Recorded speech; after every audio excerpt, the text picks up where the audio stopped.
Amy, what a great video. Okay, I think wizard rock is a horrible name for a genre. I don't think it is a genre of music. I think it's a theme. I think in the over 500 bands, at least, that exist, most of them are not rock. They have the common Harry Potter theme, and then they have all kinds of different sounds.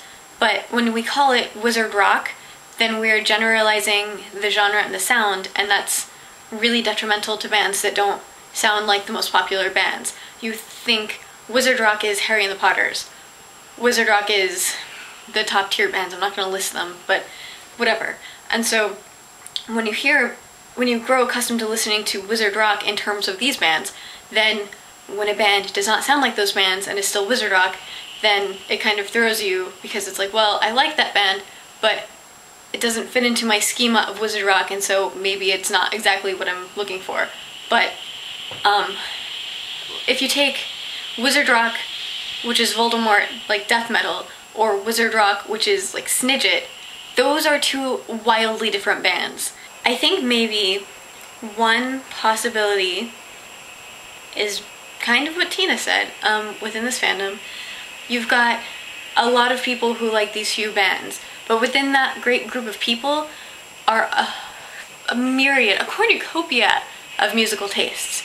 And the most popular bands tend to have a somewhat similar sound that is, it's got a very global appeal that kind of everyone likes. And then there are smaller, more obscure bands that have a more refined sound that not everyone might be into.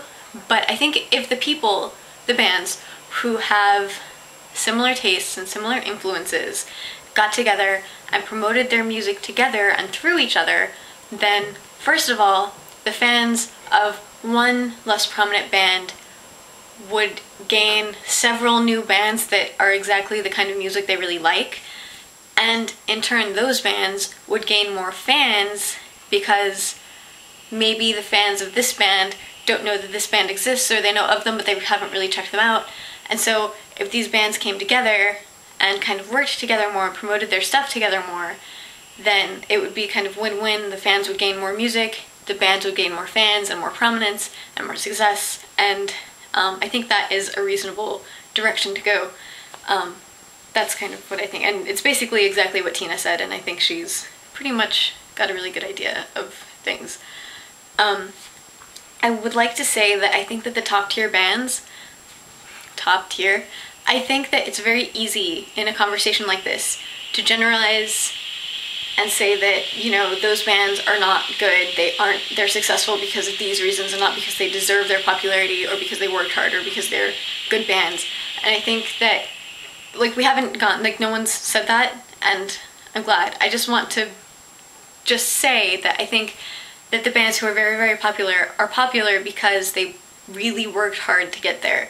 They toured when it was not financially responsible, I guess, to like quit their jobs and to focus their lives on music, but they did anyway because it's something they were passionate about. And I think that's something that really needs to be commended.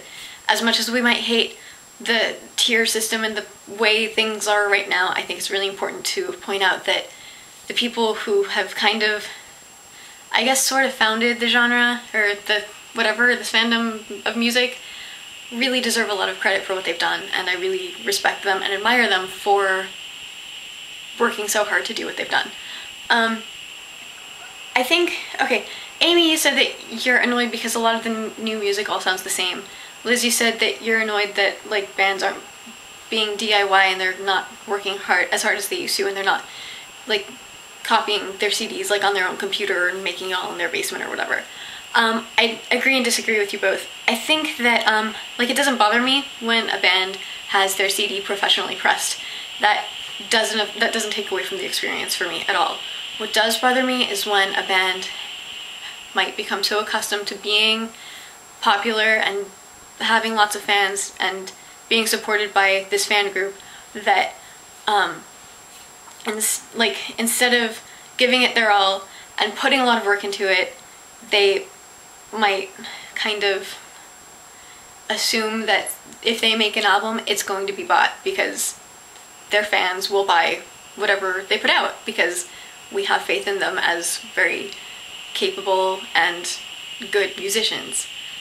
And sometimes I think maybe a band might put together, like, work really, really hard on a couple of songs and have the beginnings of a really fantastic album, but then they just kind of crap all over that work.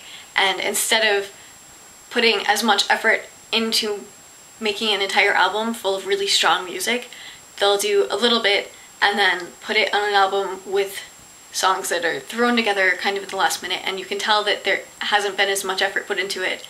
And they know that the Wizard Rock fans are going to buy it because we're huge fans of them and we love them both as musicians and people and everything.